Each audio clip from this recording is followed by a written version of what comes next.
দেখো পর্বতের ওপরে যে বড় বড় বরফের স্তূপ থাকে সেগুলোকে বলা হয় হিমবাহ। আর এই হিমবাহ যখন গলে যায়, হিমবাহ গলে গিয়ে যখন জলধারা সৃষ্টি হয়, আর একাধিক জলধারা যখন মিলিত হয়ে প্রবাহিত হয় তখন নদীর সৃষ্টি হয়, তখন সেগুলোকে বলা হয় নদী। আর এই যে যেখানে হিমবাহ গলে নদীর সৃষ্টি হচ্ছে সেটাকে বলা হয় নদীর উৎস বা নদীর জন্মস্থান। যেমন দার্জিলিং জেলার ডাউহিলে মহানন্দা নদীর উৎপত্তি হয়েছে। তো দার্জিলিং জেলার ডাউহিল হচ্ছে মহানন্দা নদীর জন্মস্থান। আবার দেখো সিকিমের জেমু হিমবাহ থেকে তিস্তা নদীর উৎপত্তি। তো তিস্তা নদীর জন্মস্থান হচ্ছে সিকিমের জেমু হিমবাহ। তারপর দেখো গঙ্গা নদীর উৎপত্তি তো আমরা সবাই জানি, উত্তরাখণ্ডের কোথায় বলো তো? উত্তরাখণ্ডের গঙ্গোত্রী হিমবাহের গোমুখ গুহা থেকে গঙ্গা নদীর উৎপত্তি। তো এই উত্তরাখণ্ডের যে গঙ্গোত্রী হিমবাহ সেটাই হচ্ছে গঙ্গা নদীর উৎপত্তি স্থান বা জন্মস্থান, তাই তো? তো তারপর দেখো এই যে পশ্চিমবঙ্গের উত্তরের পার্বত্য অঞ্চল আমরা দেখতে পাচ্ছি। তো উত্তরের পার্বত্য অঞ্চলে যে উঁচু পর্বত শ্রেণীগুলো রয়েছে যেখানে বরফ আবৃত হয়েছে সেখানে উদ্ভিদ জন্মায়নি, কারণ সেখানে বরফ দ্বারা ঢাকা থাকে। তো যে অঞ্চলগুলোতে বরফ নেই, বরফ গলে গেছে একটু মানে উঁচু পর্বত শ্রেণীর একটু নিচের দিকে, সেগুলোতে বেশ কিছু জঙ্গল সৃষ্টি হয়েছে। যেমন দেখো জলপাইগুড়িতে জলদাপাড়ায় বিশাল বড় জঙ্গল রয়েছে, বন সৃষ্টি হয়েছে। আর সেই জঙ্গলে অনেক হাতি, একশৃঙ্গ, গন্ডার এছাড়াও আরো অনেক পশু পাখি রয়েছে। তারপর দেখো এখানেই রয়েছে বক্সা জয়ন্তী পাহাড়, আর সেই বক্সা জয়ন্তী পাহাড়ে রয়েছে বক্সার বাঘবন। এটাও তোমরা জানো অনেকেই যে এখানে রয়েছে বক্সা জয়ন্তী পাহাড়, তাই তো? জলপাইগুড়ি জেলার উত্তরের দিকে যে পার্বত্য অঞ্চল সেখানে রয়েছে বক্সা জয়ন্তী পাহাড়, আর সেই বক্সা জয়ন্তী পাহাড়ে রয়েছে বক্সার বাঘবন। আর বক্সার বাঘবনে কি পাওয়া যায়? বাঘ পাওয়া যায়, মানে প্রচুর পরিমাণে বাঘ, এছাড়াও ভালুক, হাতি, হরিণ, অজগর, বাইসন এবং বিভিন্ন ধরনের পাখি, নানা রঙের নানা প্রজাতির পাখি এবং বিভিন্ন প্রজাতির প্রজাপতিও দেখতে পাওয়া যায় এই জঙ্গলে। আর ওই বক্সার বাঘবনে শকুন সংরক্ষণ কেন্দ্র রয়েছে। কি রয়েছে? শকুন সংরক্ষণ কেন্দ্র। আর এই যে বক্সার বাঘবনের কথা বলছি, বক্সার বাঘবনের মধ্য দিয়ে, জঙ্গলের মধ্য দিয়ে একটা রাস্তা রয়েছে, যে রাস্তা দিয়ে ভুটানে প্রবেশ করা যায়। আর একটা রাস্তা রয়েছে যে রাস্তাটা দিয়ে বাংলাদেশের রংপুরে যাওয়া যায়। আর এই যে বক্সা জয়ন্তী পাহাড়ের যে বাঘবন, বক্সার বাঘবন, সেখানে বক্সা দুর্গও রয়েছে। আর এই বক্সা দুর্গটা মানে এই বাঘবনে যে বক্সা দুর্গটা রয়েছে সেই দুর্গটা একসময় ভুটানের অন্তর্গত ছিল। তারপরে 1864 সালে ব্রিটিশরা, মানে ব্রিটিশ যে কর্নেল ওয়াটসন, তিনি কি করেছিলেন? এই দুর্গটা দখল করে নিয়েছিলেন। তখন তো আমরা জানি যে ইংরেজরা ভারতে ছিল, ইংরেজরা শাসন করতো। তো সেই ব্রিটিশ সেনাপতি কর্নেল ওয়াটসন 1864 সালে এই দুর্গটাকে, মানে বক্সার যে দুর্গ ভুটানের অন্তর্গত ছিল, সেটাকে ইংরেজরা দখল করে নেয়। তারপরে কি সেই দুর্গটা ভারতের হয়ে যায়। তারপরে কি হতো? সেই দুর্গে মানে ভারতের যে স্বাধীনতা সংগ্রামীরা যারা ইংরেজদের বিরুদ্ধে লড়াই করত, তাদেরকে কি করত? ওই ব্রিটিশরা ধরে নিয়ে গিয়ে ওই ভুটানের যে দুর্গটা, যেটা ভারতের অন্তর্ভুক্ত হলো, সেই দুর্গে বন্দি করে রেখে দিত। ঠিক আছে? এখন এই দুর্গটা ভারতেরই। যাই হোক, এই যে বক্সার বাঘবন, এই বাঘবনের মধ্য দিয়ে অনেক রেল লাইনও গেছে। শিলিগুড়ি থেকে একদম আলিপুরদুয়ার পর্যন্ত বিশাল বড় রেলপথ গেছে। আর এই রেলপথের, যেহেতু জঙ্গলের মধ্য দিয়ে রেলপথটা গেছে, তো সেই জন্য একটা সমস্যা হয়। এই রেলপথের মাঝখানে অনেক পশুরা চলাফেরা করে, যেমন হাতি। তো এরা কি হয়, অনেক সময় চলাফেরা করতে গিয়ে কাটা পড়ে যায়। তো অনেক পশু পাখিদের অনেক ক্ষয়ক্ষতি হয়। পশুরা যখন জঙ্গলের মধ্য দিয়ে চলাচল করে, সেই সময় যদি ট্রেন চলে যায়, তো পশু যদি মারা যায় তাহলে ক্ষতি তো হবেই, তাই না? আর এই যে বক্সার যে জঙ্গল, এখানে অনেক গাছপালাও রয়েছে। বিভিন্ন ধরনের বড় বড় গাছ, গুল্ম জাতীয় গাছও এখানে জন্মায়। তারপর দেখো বড় বড় গাছের মধ্যে রয়েছে সেগুন, শাল, চিলৌনি, পানিসাজ, খয়ের, শিশু, গামার, এইসব গাছ প্রচুর পরিমাণে এখানে জন্মায়। আর এই অঞ্চলটা বেশ বৃষ্টিপাত হয়, এই অঞ্চলে ভালোই বৃষ্টিপাত হয়, সেজন্য এই অঞ্চলের মাটিটা খুব স্যাঁতসেঁতে বছরের বেশিরভাগটা সময় স্যাঁতসেঁতে থাকে। আর এই অঞ্চলে সূর্যের আলো বিশেষভাবে ঢোকে না, যেহেতু এত বড় বড় গাছ জন্মায় এখানে, সেজন্যই সূর্যের আলোটা প্রবেশ করতে পারে না, আর সেজন্যই মাটিটা স্যাঁতসেঁতে। আর তারপর দেখো এখানে আরও একটা বন রয়েছে, জঙ্গল রয়েছে, যেটা হচ্ছে জলপাইগুড়িতে, জলপাইগুড়ি জেলার গরুমারায়। তাহলে আমরা কি কি বন পেলাম দেখো, জলপাইগুড়ি জেলার একটা বক্সা জয়ন্তীর বাঘ বন পেলাম, আর একটা হচ্ছে জলদাপাড়া, আর একটা হচ্ছে গরুমারা। এগুলো সবই হচ্ছে অভয়ারণ্য। আর এই যে জঙ্গলগুলোর কথা আমি বলছি, এখানে প্রচুর পরিমাণে বিভিন্ন ধরনের জন্তু আছে, যেমন একশৃঙ্গ গন্ডার রয়েছে, চিতাবাঘ রয়েছে, ভালুক আছে, তারপর হাতি আছে, বাইসন আছে, এছাড়াও ছোট ছোট অনেক পশু রয়েছে, পাখি আছে, এইসব পশু পাখি রয়েছে এখানে। ঠিক আছে, তাহলে আমরা তিনটে জঙ্গলের কথা মানে অভয়ারণ্যের কথা আমরা পেলাম, একটা হচ্ছে গরুমারা, আর একটা হচ্ছে জলদাপাড়া, আর একটা হচ্ছে বক্সার বাঘবন। আর এখানের মধ্যে একটা ইম্পর্টেন্ট কোশ্চেন হচ্ছে যে শকুন সংরক্ষণ কেন্দ্র কোথায় রয়েছে, কোথায় রয়েছে বলো তো? বক্সার বাঘবনে, বক্সা জয়ন্তী পাহাড়ের বাঘবনে শকুন সংরক্ষণ কেন্দ্র রয়েছে। ঠিক আছে, এখান থেকে বেশ কিছু শর্ট কোশ্চেন তোমাদের হবে, অনেকগুলো শর্ট কোশ্চেন হবে। তো দেখো একটু আমি আলোচনা করে দিচ্ছি। পর্বত কাকে বলে? তো যখন এরকম কোশ্চেন আসবে তোমরা লিখবে যে 900 মিটারের উচ্চতা বেশি, 900 মিটারের বেশি উচ্চতা বিশিষ্ট যে ভূমি, সেই ভূমিকেই বলা হয় পর্বত। আর পর্বতের যে উঁচু চূড়া, সেই উঁচু চূড়াকেই বলা হয় পর্বত শৃঙ্গ, তাই তো? আর এই পর্বত শৃঙ্গগুলি খুবই খাড়া হয়, পর্বত শৃঙ্গগুলো খুব খাড়া হয়, আর পর্বত শৃঙ্গগুলোতে বরফ, সাদা বরফ জমে থাকে। পশ্চিমবঙ্গের সর্বোচ্চ পর্বতশৃঙ্গের নাম কি, মানে পশ্চিমবঙ্গের উঁচু পর্বতশৃঙ্গের নাম কি? এই কিছুক্ষণ আগে আমি বললাম, পশ্চিমবঙ্গের উঁচু পর্বতশৃঙ্গের নাম হচ্ছে সান্দাকফু, যার উচ্চতা হচ্ছে 3630 মিটার, তাই তো?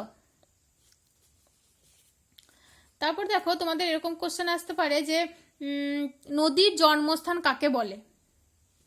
নদীর জন্মস্থান কাকে বলে? সেটা হচ্ছে দেখো বড় বড় যখন হিমবাহগুলো গলে গিয়ে ঝর্ণা, ছোট ছোট ঝর্ণার সৃষ্টি হয়, মানে বরফ গলা জলটা থেকে যখন ঝর্ণার সৃষ্টি হয়, বরফ গলা জলটা গড়িয়ে এসে ঝর্ণার সৃষ্টি হয়, আর ওই রকম অনেক ঝর্ণা একসঙ্গে মিলে কি হয়, নদী সৃষ্টি হয়, তাই তো? আর মানে একাধিক জায়গা থেকে যখন জলটা এসে এক জায়গায় জমে, তখন কি হয়, নদীর সৃষ্টি হয়। আর এটাকেই বলা হয় নদীর জন্মস্থান। যেমন মহানন্দা নদীর জন্মস্থান কোনটা? দার্জিলিং জেলার ডাউহিল। তারপর তিস্তা নদীর জন্মস্থান কোনটা? কিছুক্ষণ আগে আমি বললাম, কোনটা বলো তো? জেমু হিমবাহ, যে সিকিমের জেমু হিমবাহ হচ্ছে তিস্তা নদীর জন্মস্থান। আর গঙ্গা নদীর জন্মস্থান কোনটা? উত্তরাখণ্ডের গঙ্গোত্রী হিমবাহ। ঠিক আছে, তারপর দেখো জলপাইগুড়ি জেলায় কি কি বন আছে। জলপাইগুড়ি জেলায় জলদাপাড়ায় একটা বন রয়েছে, আর একটা গরুমারায়, তাই তো? আর একটা রয়েছে বক্সা জয়ন্তী পাহাড়ের বক্সার বাঘবনে। এখানে শকুন সংরক্ষণ কেন্দ্র কোথায় রয়েছে? বক্সার বাঘবনে শকুন সংরক্ষণ কেন্দ্র রয়েছে। তারপর দেখো এখানকার আরেকটা ইম্পর্টেন্ট কোশ্চেন হচ্ছে যে এই যে বক্সার বাঘবনে যে দুর্গ রয়েছে, বক্সা দুর্গ, এই বক্সা দুর্গ সম্পর্কে তুমি কি জানো? এরকম 2 নম্বর কোশ্চেন আসতে পারে। ঠিক আছে, 2 নম্বর বা 3 নম্বর। তো তোমরা এখানে তোমাদের টেক্সট বই রয়েছে, সেটা ভালো করে লিখবে যে এই যে বক্সা জয়ন্তী পাহাড়ের যে বক্সার বাঘবন রয়েছে, সেখানেই রয়েছে এই বক্সা দুর্গ। আর এই বক্সা দুর্গ একসময় ভুটানের অন্তর্গত ছিল। তার পরবর্তীকালে মানে ব্রিটিশরা যখন ছিল, মানে 1860-এর দশকে, 1864 সালে ব্রিটিশ কর্নেল ওয়াটসন এই বক্সা দুর্গ দখল করেন, আর সেই থেকে এই দুর্গটা ভারতের অন্তর্গত হয়। তারপরে কি হয়, যারা স্বাধীনতা সংগ্রামী, ভারতের স্বাধীনতা সংগ্রামীরা যখন লড়াই করতো, তাদেরকে ব্রিটিশরা এই বক্সার দুর্গতে বন্দি করে রেখে দিত। তারপর দেখো আরেকটা ইম্পর্টেন্ট কোশ্চেন হচ্ছে এখানে যে বক্সার বাঘবনে কোন স্থান থেকে কোন স্থান পর্যন্ত রেল লাইন গেছে বা রেলপথ প্রসারিত হয়েছে? শিলিগুড়ি থেকে আলিপুরদুয়ার পর্যন্ত রেলপথ প্রসারিত হয়েছে। ঠিক আছে, এটা তোমরা মনে রাখবে, শিলিগুড়ি থেকে আলিপুরদুয়ার পর্যন্ত। এখানে বক্সার বাঘবনে কি কি গাছ জন্মায়? দেখো এখানকার বক্সার বাঘবনে বিভিন্ন ধরনের গুল্ম জাতীয় গাছ জন্মায়, বড় গাছও জন্মায়। বড় গাছের মধ্যে রয়েছে দেখো সেগুন, শাল, তারপর পানিসাজ, খয়ের, শিশু, গামার এইসব গাছ জন্মায়। তারপর এখানকার মাটি কীরকম, এখানকার মাটি হচ্ছে খুবই স্যাঁতস্যাঁতে প্রকৃতির, মানে যেহেতু বৃষ্টিপাত হয় আর সূর্যের আলোটা প্রবেশ করতে পারে না, সেজন্যই স্যাঁতস্যাঁতে প্রকৃতির ভূমিটা। তারপর দেখো এই বক্সার বাগবনে কি কি জন্তু রয়েছে। তো এই বক্সার বাগবনে রয়েছে, বক্সার বাগবনে না, এটা হচ্ছে গরুমারাই। গরুমারাই কি কি জন্তু রয়েছে?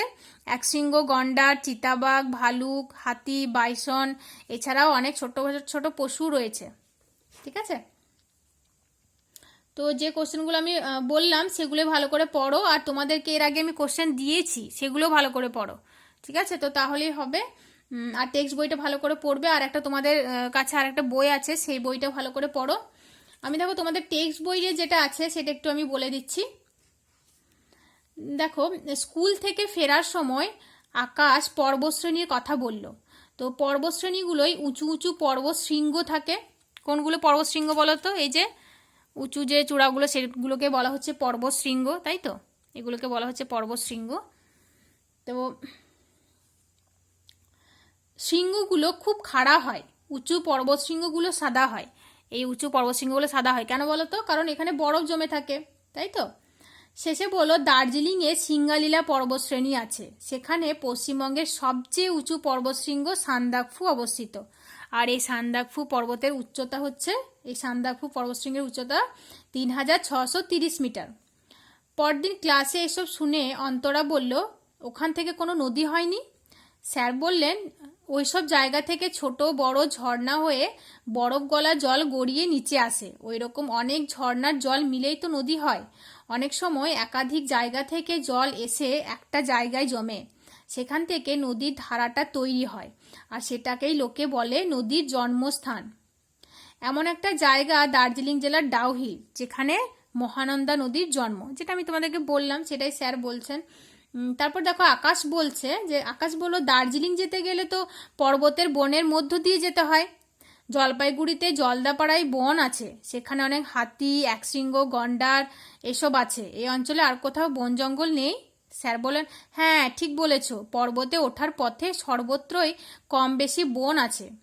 তারপর জলপাইগুড়ির উত্তরের পার্বত্য অঞ্চলে সর্বত্রই ঘন বন, সেখানে আছে বক্সা জয়ন্তী পাহাড় আর বিখ্যাত বক্সার বাঘবন।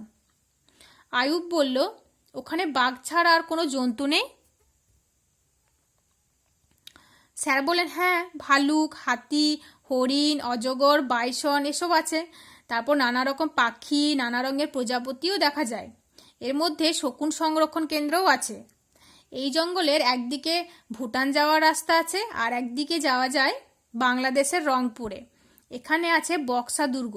একসময় এই দুর্গ ভুটানের অন্তর্গত ছিল। তারপর 1860-এর দশকে, মানে 1864 সালে ব্রিটিশরা এই দুর্গ দখল করে নেয়। সেই থেকে এই দুর্গ ভারতের মধ্যে।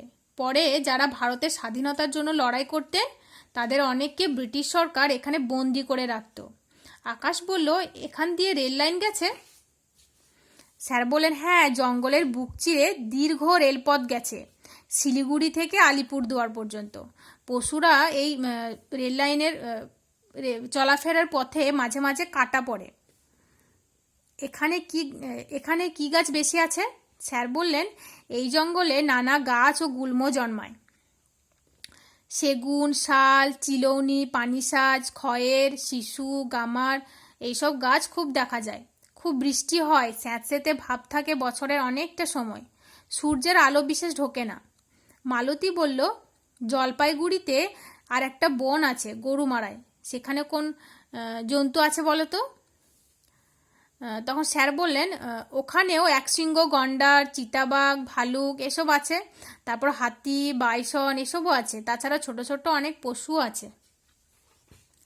তো দেখো, তোমাদের পর্বতশ্রেণী ও পর্বতশৃঙ্গ এই চ্যাপ্টারটা আলোচনা হয়ে গেল। তোমাদেরকে আমি অনেক আগে যে কোশ্চেন আনসারগুলো দিয়েছিলাম সেগুলো ভালো করে পড়ো। কোনো অসুবিধা থাকলে আমার সঙ্গে কন্ট্যাক্ট করবে অবশ্যই। নেক্সট ক্লাসে আমরা ইনশাল্লাহ উত্তরবঙ্গের নানা জায়গা এই চ্যাপ্টারটা আলোচনা করব। ঠিক আছে, আসসালামু আলাইকুম।